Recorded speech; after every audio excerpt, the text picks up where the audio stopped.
Hello, everybody. My name is Babylonius from peakofserenity.com here with another video, a addendum, a redo of my Huntsman Altimor fight commentary, talking a little about some of the things that I've learned since then, additional cooldown timings, talent choices, stuff like that. So feel free to check out the first one. There probably is going to be a lot of redundant information, but there's always a possibility that I said something in one video and not the other, so feel free to check that out.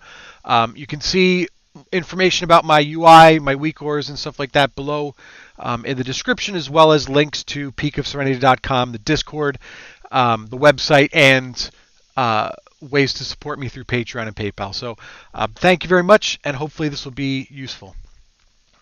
So let's get into Huntsman Altimor, the second boss in Castle Nathria. To start off with talents, Huntsman Altimor is primarily a two-target cleave fight, so that's when you're going to want to switch to a little bit more cleave damage. So you'll stick with Chi Burst. There's almost always a second target, so you can get 2 Chi per use out of it, which is just enormously more useful. Tiger's Lust generally, going to be the go-to. The level 30 category, Fist of the White Tiger, Ascension, Energizing Elixir, they're relatively interchangeable. This is a fight where you will use more spinning crane kicks, most likely, depending on whether or not you're using calculated strikes, which you should be. So this is where you'll be using, you get a little bit more use out of Energizing Elixir here. Ascension as well is perfectly reasonable, but the general default is going to be Fist of the White Tiger. There's no ads here to knock back or anything like that, so good karma is good just for a little bit of extra defensive power. Dampen Harm, a lot of the damage in this fight is physical damage, so Dampen Harm is very useful. Dance of Chi-Ji as well, because it's primarily a two-target fight.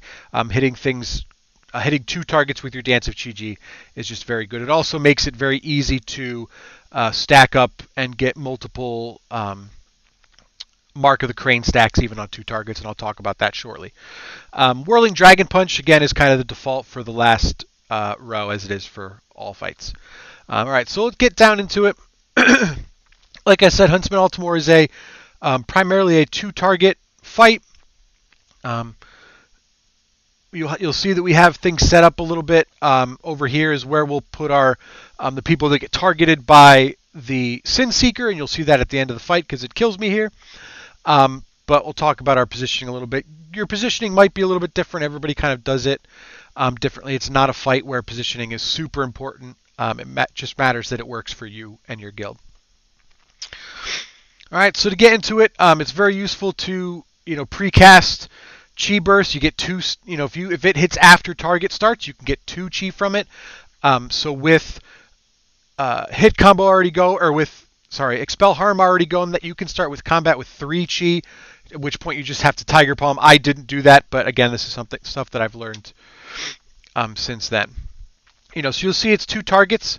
So what you're going to want to do is you really want to try and take advantage of the fact that Storm, Earth, and Fire can give you additional stacks of Mark of the Crane. I, again, didn't do that here in my first kill, but I have in subsequent kills if you want to check my VODs on Twitch.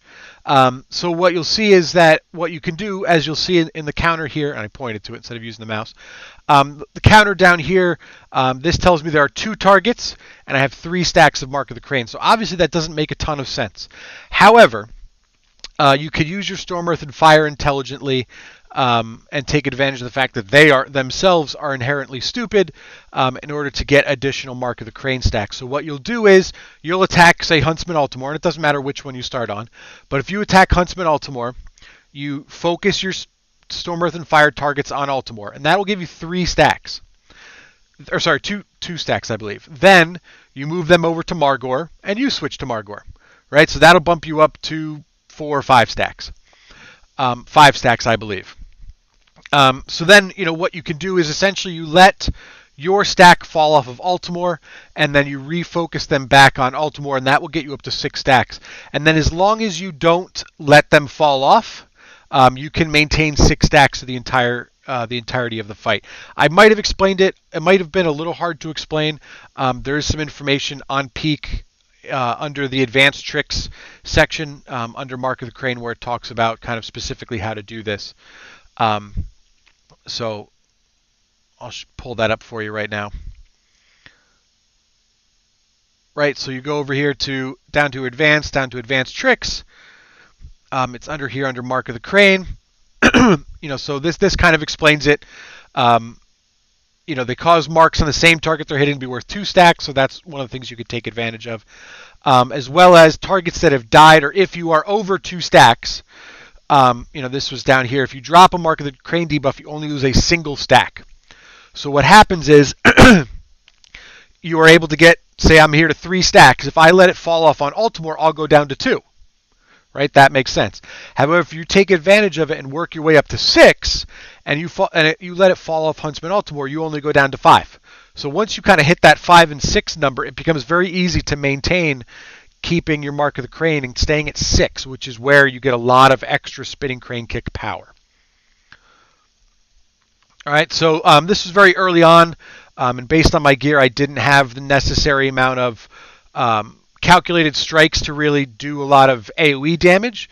Since then, as your calculated strikes conduit gets higher, that's where you'll want to maybe transition into more of a single target spinning crane kick spamming on this, but I didn't do that. We had plenty of cleave.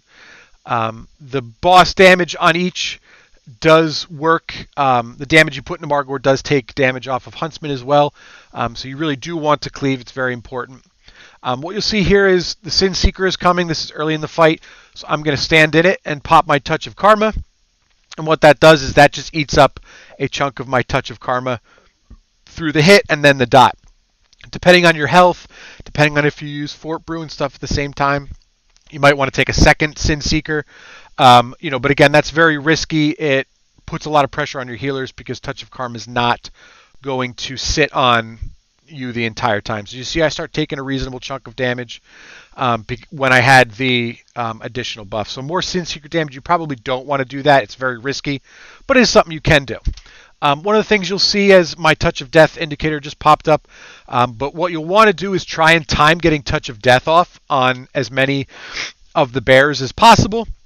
I used it early just as a precaution, but certainly if you're looking to press your advantage and try and get as much damage as possible, you'll want to use Touch of Death and try and get the full value by waiting until the targets are lower than your health.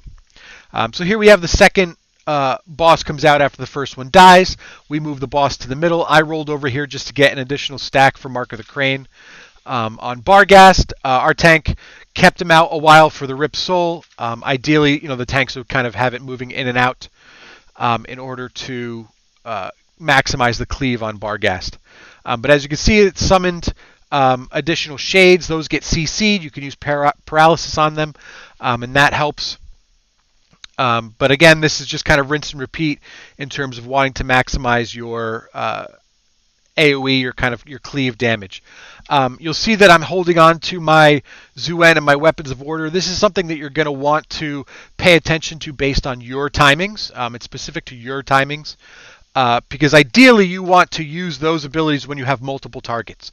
So the most targets you'll get is if you're attacking a shade, or maybe you have a DK to grab over the other shade. You might have Huntsman and Barghast all on top, and that would be 4 targets. And that would be a lot of AoE damage. Now, Warcraft Logs does filter out the additional damage that the shades take, but that's not important. If you have 4 targets or 3 targets, that's going to be a lot better. So saving your cooldowns for a window like that can be very useful and result in a lot more damage. But again, that's very specific to you guys. The faster you push the first phase, the less time your cooldowns might sit. So you see my Zuen and my Weapons of Order sit on cooldown for a long time as I wait for this. So that's just something to be aware of. It might not have been worth it for me to do this. But you see here, they're gripped in. They're AoE. That's when you can really go hard with the AoE. Spamming Spinner Crane Kick, with as many stacks as you can, trying to punch as much damage into them as you can in a short time frame. Ideally, you have the second... you have Barghast in there as well for 4 targets, but that's just something to be aware of depending on your group, your comp, and how quickly you're going back between each phase and where your cooldowns are at when they're up. So you see here, we did utilize our hunters and immunities to help soak the Sin Seekers. So that's something that you should be aware of. If you get the Sin Seeker, then handle it however your group wants to handle it. Groups handle things differently.